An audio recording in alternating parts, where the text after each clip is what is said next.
గురూజీ సంస్కారం గురించి తెలియజేస్తున్నారు. మానవ సంస్కారం, మనిషికి సంస్కారం. జీవితంలో ఉత్తమైన సంస్కారాలు కావాలి మనకందరికీ. జీవితంలో చక్కగా ఉండాలంటే అసలు సంస్కారం అంటే ఏంటి? సంస్కారము అంటే ఏంటి? ఒక రాయిని చక్కగా శిలగా మార్చడం ఒక సంస్కారం. ఒక రాయికి ఎన్ని సుత్తితో, ఎన్ని ఉలితో, ఎన్ని పెట్టెలు పడితే ఒక విగ్రహం అవుతుంది. అలాగే మనిషి కూడా జీవితంలో ఎన్నో కష్టాలు వచ్చి అవి ఇవి వచ్చే అనుభవాలు అయ్యేది సంస్కారం అయిపోతుందంట. అలా మొదలు మనము పిల్లలకి మంచి శిక్షణ సంస్కారం ఇవ్వాలి, ఎడ్యుకేషన్ సంస్కారం. మనం ఎంత కష్టపడినా కూడా ఎవరో ఒకరు వచ్చి గురువుగారు మాకెవరు లేదండి, ఇద్దరే పిల్లలు, ఎంత వయసు? ఒకడు 4వ క్లాస్ అండి, ఒకడు 6వ క్లాస్ అండి.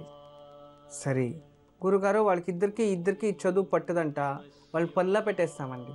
పనిలో పెట్టేస్తారే, ఎందుకు పెడతారమ్మా అంటే మాకు ఇంకెవరు లేదండి, వాళ్ళకి చదువు రాదు, ఏదో చెప్పారు కొట్లో పెట్టుకుంటారంట, నెలకి 300 ఇస్తారంట, పెట్టేస్తాము. నీకు అంత కష్టమైతే నా దగ్గర పంపించామా, నేను చక్కగా చదివించుకుంటాను అన్నాను. ఆమె అయ్యి బాబోయ్ మేము అంత అదృష్టం చేసామా అనింది. వాళ్ళ మెంటాలిటీ ఎలా ఉందంటే వాళ్ళ పాపము చెప్పేవాళ్ళు ఎవరు లేదన్నమాట. చూడండి, చిన్న వాళ్ళు చూసి నాకు చాలా బాధేసింది. ఇదేంటి ఇంత చిన్న వయసులో పనులకు పెట్టేయడమా? ఒక 4వ క్లాసు, ఒక 6వ క్లాస్ అని చిన్నోళ్ళు అలా ఆలోచించారు. అంటే జనాలు కూడా ఇంకా అలాగే ఉన్నారు. ఫస్ట్ మనము వాళ్ళకి కష్టపడే ఎడ్యుకేషన్, మనం కూలి పని చేసిన ఎడ్యుకేషన్ చేర్పించాలి. మెయిన్ అది. జీవితంలో ప్రతి ఒక్క మనిషికి సంస్కారవంతుడు కావాలి. సంస్కారం అనేది ఉంటే మనం ఎంత దాకా అయినా వెలుగుతూనే ఉండొచ్చు ఎప్పటికీ. ఆ సంస్కారం అనేది ప్రతి ఒక్క మనిషిలో ఉంటుంది. మనము ఈ విత్తనాలు చిన్నగా ఉంటాయి చూడండి, విత్తనాలు. ఆ విత్తనాల్లో మొలకలు వస్తాయి అనుకోండి, ఆ మొలకలు చిన్నగా పుట్టినప్పుడు ఆ మొలకని వించేస్తూ వస్తే అది పెరగదు. అంటే మొక్క అయినప్పుడే చెట్టుని ఎలాగైనా వంచవచ్చు. అదే పెద్దగా పెరిగిపోయింది అనుకోండి, చెట్టును వంచకపోతే విరిగిపోతుంది. అవును కదా? మొక్కై వంగ అనేది చెట్టై వంగుతుందా అంటారు, ఏదో సామెత.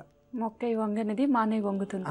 మొక్కై వంగ అనేది మానై వంగుతుందా అని విరిగిపోతుంది. అప్పుడు మొక్కలో ఉన్నప్పుడు, చిన్న వయసులో ఉన్నప్పుడు మనం సంస్కారవంతంగా చెయ్యాలి. మనం ఎలా చేస్తాం సంస్కారవంతంగా? వాళ్ళ పిల్లల ముందర మీరిద్దరు పోట్లాట్లు, ఇంట్లో భార్యని భర్త తిట్టడం, భర్తని భార్య తిట్టుకోవడం, లేదు ఇద్దరు జుట్టు పట్టుకొని కొట్టుకోవడం ఒకరినొకరు వాళ్ళ ముందే, బాగా అలా గొడవ పడడం, అది మానేయండి ఫస్ట్. ఇంట్లో కష్టాలు ప్రతి ఒక్క జీవికి ఉంటాయి, టెన్షన్లు ఎవరికి లేదండి. భర్త ఇంకొంచెంకి వస్తాడే, ఇంట్లో ఏం చేసి పెట్టాలని ఆడపడుచకు టెన్షన్ ఉండదా? అయ్యో భర్త పోయాడు, ఏమైందో ఏంటో ఆమెకు టెన్షన్ ఉండదా? లేదు భర్తకి టెన్షన్, ఆఫీస్లో ఎన్నో టెన్షన్లు ఉంటాయి, ఇల్లు ఒకటే ఉంటుందా? ఒకరికి ఒకటండి. చిన్న విచారాలు గొడవలు, పెద్ద విచారాలు చిన్న విచారాలకే, చిన్న విచారాలు గొడవలు వస్తాయి, పెద్దగా ఆఖరికి ఒకరొకరు జుట్టు పట్టుకొని కొట్టుకుంటారు. అవి చూస్తూ ఉంటారు చిన్నోళ్ళు. ఇవి చూసి వాళ్ళకి మెంటల్ ఇది అవుతుంటే ఇంక సంస్కారం ఎప్పుడు నేర్పిస్తారు? వాళ్ళ మనసులో ఏమేమి వచ్చేస్తుంది? మా అమ్మ నాన్నే ఇంత, ఇంక మాకేం నేర్పుతారులే, వీళ్ళ కథ ఇంతే అని వచ్చేసింది అనుకోండి, ఇంక అయింది పోయింది అంతే. జీవితంలో పిల్లల ముందు భార్యాభర్తలు ఒకరినొకరు గౌరవించుకునే సంస్కారం మీది కావాలి. ఫస్ట్ పిల్లల ముందు గౌరవించుకోవాలి. తండ్రి భార్యని గౌరవించాలి, భార్య తండ్రిని గౌరవించాలి. ఆవిడ పిల్లలు ఆటోమేటికలీ మీ ఇద్దరిపైన గౌరవం వస్తుంది. తండ్రి పిల్లల ముందు తల్లిని తిడుతూ ఉంటే నెక్స్ట్ ఆమె ఏదైనా బుద్ధి చెప్తే వినదు. కంప్లీట్ 100% షూర్ ఇది. ఏ ఒక తల్లి అయినా కూడా తండ్రిని పిల్లల ముందు ఈనాయంగా మాట్లాడిందైతే జీవితాంతం అతను తండ్రి దగ్గర బాగుండలేడు. అతను ఏం బుద్ధి చెప్పినా పోతాడు. చూడండి, మీ పిల్లలు మీరే చెడగొడుతున్నారు, అది తప్పెవరిది? తల్లిదండ్రులది. ఫస్ట్ వాళ్ళకి సంస్కారం కావాలి. ఫస్ట్ పిల్లలు స్కూల్కి పంపించేది కాదు, పెద్దోళ్ళు స్కూల్కి పంపించాలి ఇప్పుడు అనిపిస్తుంది ఎన్నో కుటుంబాలు చూస్తూ ఉంటే. నిజంగా బాధేస్తుంది కొన్ని విచారాలు. ఇలాంటివి ఎన్నో విచారాలు చెప్పుకోవాలి అనుకుంటాం, కానీ చెప్తే మేమే చెడ్డోళ్ళు. ఎందుకు చెప్పండి? మీ సంసారం కదా, మీ సంసారం గురించి నేను మాట్లాడితే నన్ను తిట్టుకుంటారు మీరు.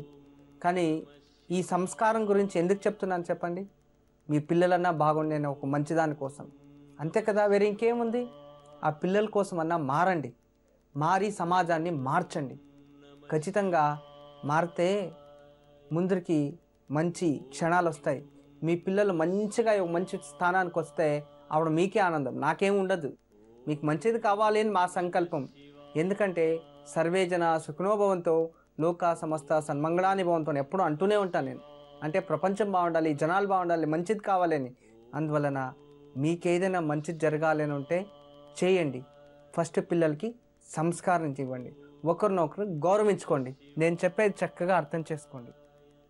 జీవితంలో ప్రతి ఒక్కరూ మంచి సంస్కారవంతులు కావాలి.